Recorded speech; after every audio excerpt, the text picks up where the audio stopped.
Hello everyone and welcome back to Lucky Loaders 15, where I'll be giving you my day 4 Royal Ascot preview for tomorrow's racing, where I'll be giving you my thoughts and feelings on day 4 of the Royal Meet, and really looking forward to it. It's been another successful, profitable day for us today. It all really centred around Stradivarius. It was a really nice performance by Stradivarius, and he arguably put up his career best performance, I thought, as he's now landed his hat-trick in the Ascot Gold Cup. It was a great performance by him. He absolutely cruised to victory for Frankie Dettori and John Gosden and destroyed the field, which, to be honest, they might not have been the best rivals he's ever faced. He's had more competitive fields, but still, nonetheless, to do what he did in the style he did it was very, very impressive. And I hope you were able to get on if you decided to follow him. I know on the Betfair exchange at one point he touched even money, so if you did get that, fair play to you. And if you want to sign up to the Betfair exchange, sometimes you can get some better win odds on the exchange. Click the link below. You'll see I've got an offer going for £20 free bet on the Betfair exchange. It applies to new customers only, but if you want to get those free bets, make sure you click the link below and you can have some fun on the exchange as well. And you can also follow us on our lay, which came in today. African Queen, I said that she was far too short and she didn't really run up to form. I think the ground maybe had gone against her. The rain helped. She's by Oasis Stream, who I don't normally like back in soft conditions.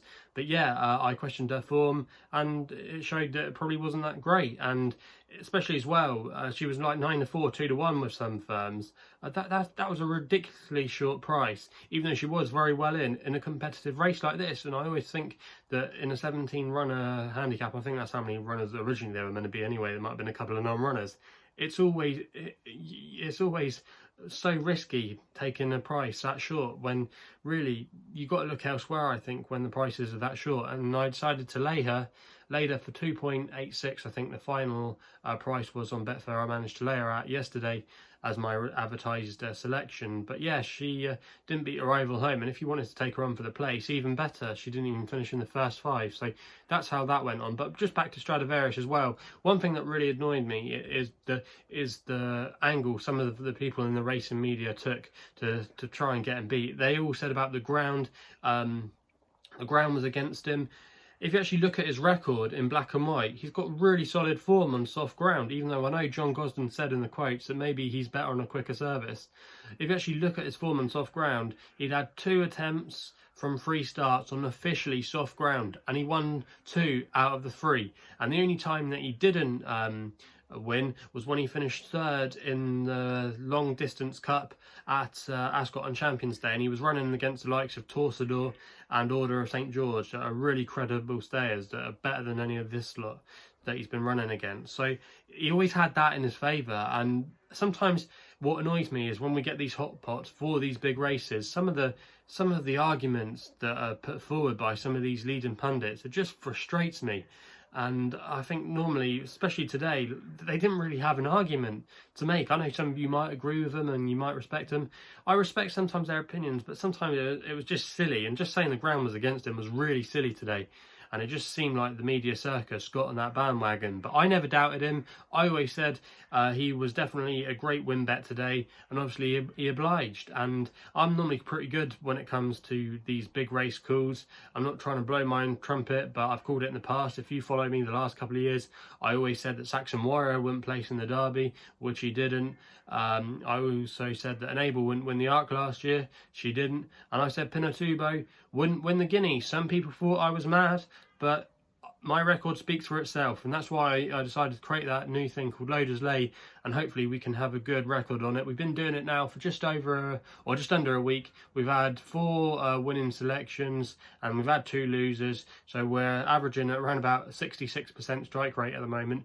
But our lay rate, so the price we've been laying at, the average is 3.15, and that's the equivalent of around about a 2-1 shot in normal bookmaking odd terms. So yeah, we've got not a bad record, and hopefully we can continue that throughout the week. And elsewhere, some of our profits came with some each way money. Setarhe in the first, there were 7 places out there with 1 or 2 firms. If you were able to get on with them, 25-1 or even 20-1, which the price stayed for most of the time, would have come out with a small each way profit there. Regal Reality would have got a small bit of profit as well. well.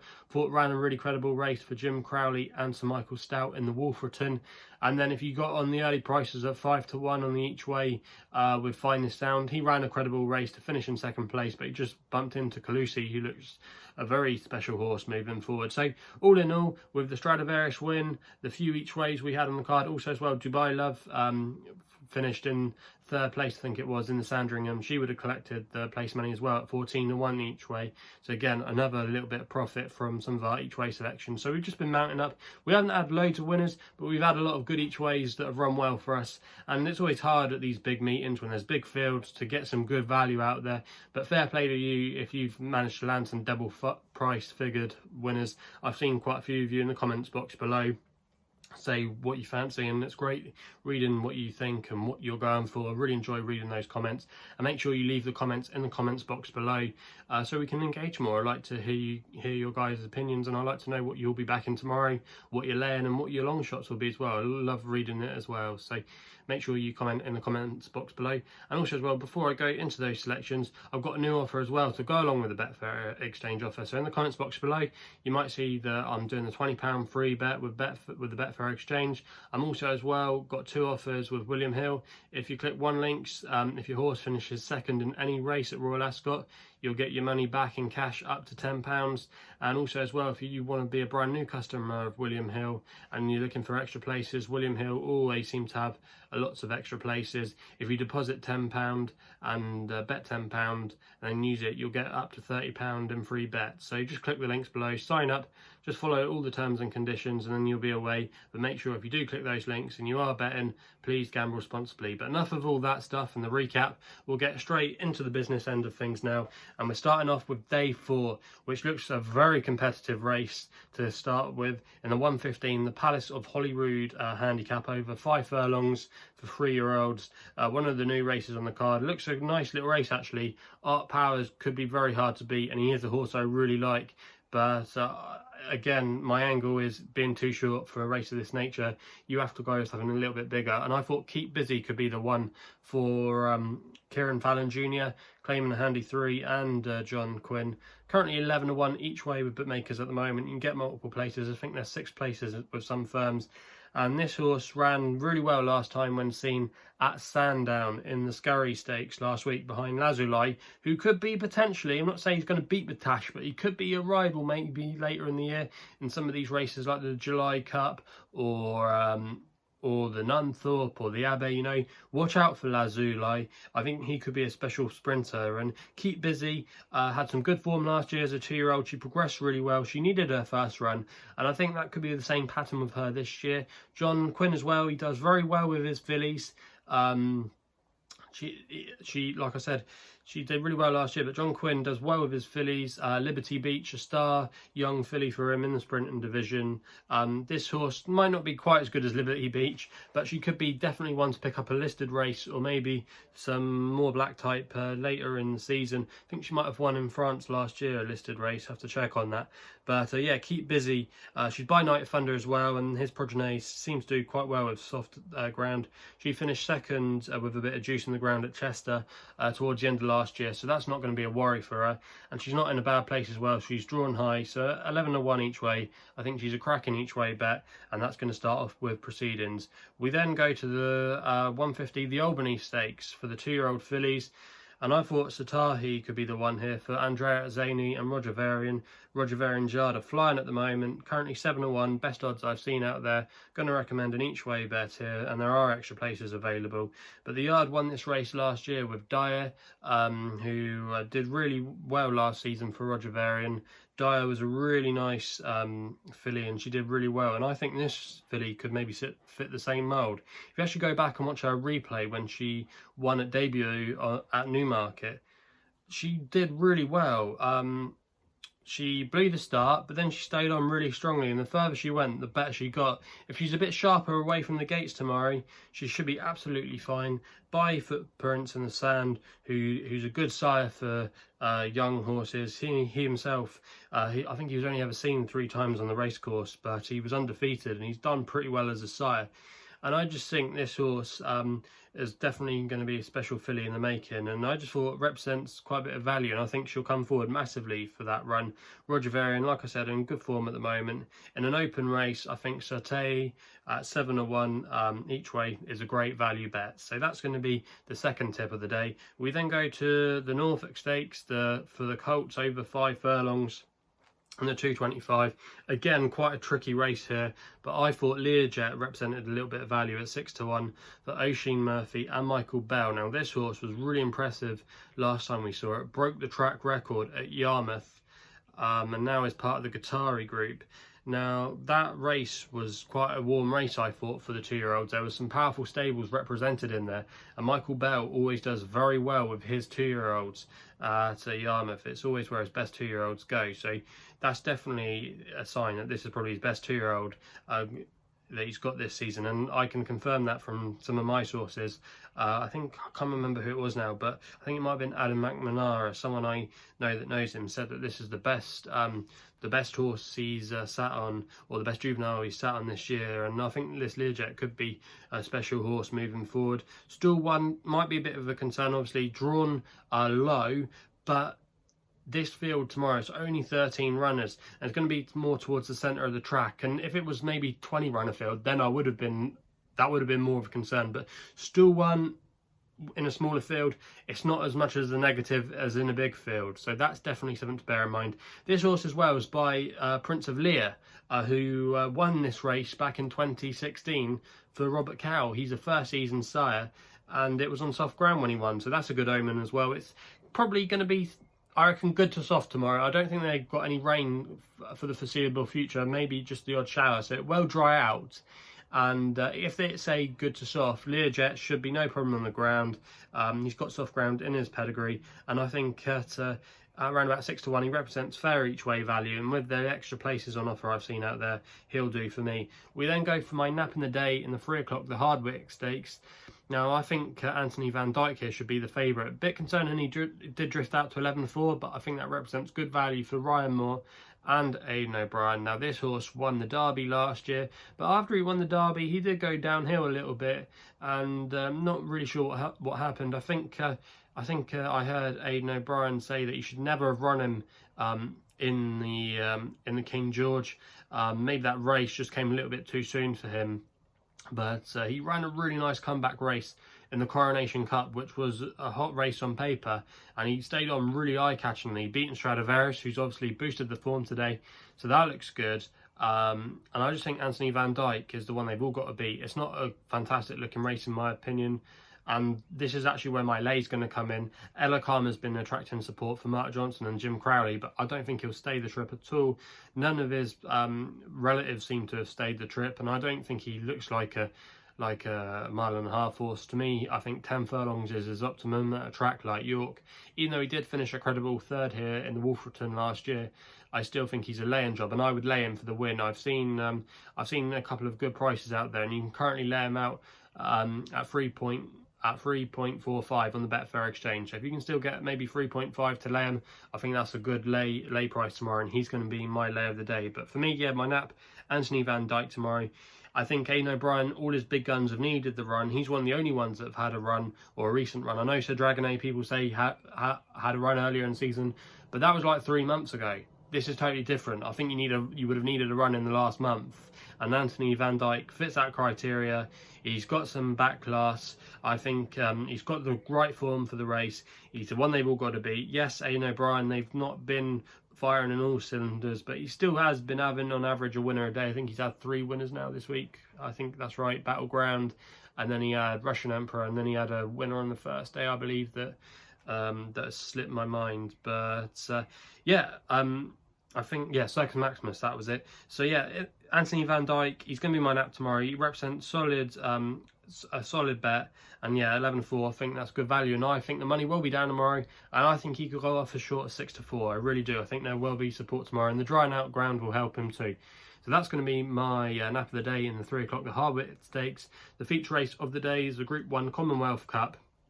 3.35, and I can't desert Pierre Lapin here. If you've been following my work for a while, you know that I love this horse. Trained by Roger Varian and Andrea Azzani's booked for the ride.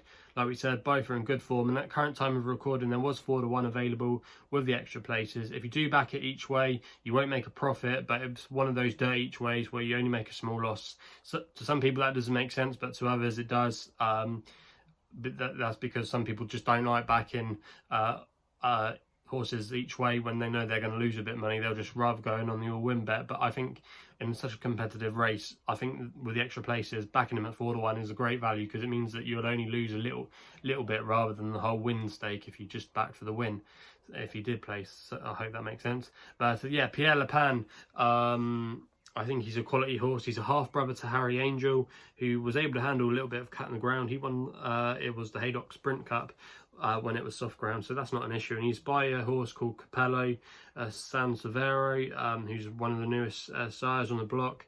And he handled soft ground okay himself. I think he was trained by Joe Lyons, if I remember. But this horse, from his form from last season, we only saw him twice. He won the Millreef Stakes in very impressive style. He did beat Malatree, which is probably the horse that has boosted the form the most. So Malatree is a really nice horse for the Botti family. But yeah, I think this horse was always going to be a 3-year-old in the making. Did really well as a juvenile. Roger Varian didn't throw him in the deep end too much, but when he did throw him into the Millreef, he ran really well. And even though maybe he could be a bit inexperienced to some of these, I think he's the rising star and the one they've all got to beat. And at 4-1, I think he represents a fair bit of value there. So that's why he's going to be my tip in the Commonwealth Cup. We then go the 4-10, the Queen's Vase. I thought this was an awful race, to be honest with you. But I've gone with the favourite, Born with Pride, 11-4 for Tom Marquand and William Haggis. Now this horse, she actually won on debut in a listed race at Newmarket. She beat Peaceful, who some of you will know that I love Peaceful. Tipped her up for the Irish 1000 guineas, and that form looks really strong now. She did run against the boys in the Group 3 at Kempton, where she disappointed, but again, that form's been boosted by Berlin Tango and Pile Driver, so maybe it wasn't a bad race. But yeah, she is have to step up in trip tomorrow in the Queen's Vase over a mile and 6, but that shouldn't be a worry. She's got plenty of stamina on the dam side of the pedigree. She's related to the horses that have stayed over 2 miles, so that shouldn't be an issue. Haggis has always said that stamina will be her forte. And with the fillies allowance tomorrow, I think really she could be the most likeliest winner. But it looked a trappy race. But yeah, not the most confident selection. But I think Born with Pride was the most solid tip for me. I couldn't really see anything else to take her on with. But let me know what you fancy in the Queen's Vase. If you're with me or against me, I'd love to know that one, because I thought it was quite a weak renewal compared to it's normally a very good race. But yeah, I just thought it was a weak edition this year. We then end in the Duke of Edinburgh 440 handicap. For Indianapolis here could go well, and it's going to be my long shot tomorrow. Currently 20-1 with some firms. 6 places on offer I've seen out there for Ben Curtis and James Given. James Given, his yard are absolutely flying at the moment. A small trainer, but does well with his ammunition. 2 winners from 5 runners in the last fortnight.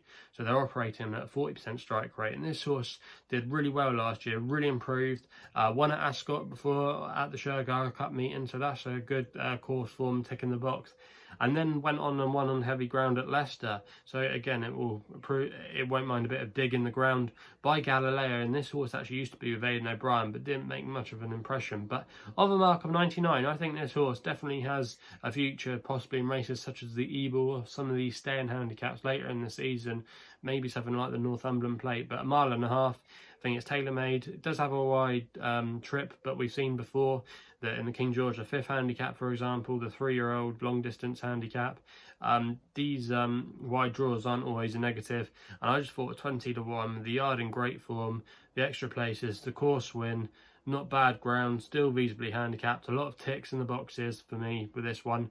I thought you could do a lot worse at 20-1 with a long shot, and that's going to be our final tip that rounds off proceedings. So that's what I've got to say about that. So we'll just do a quick recap on our selections.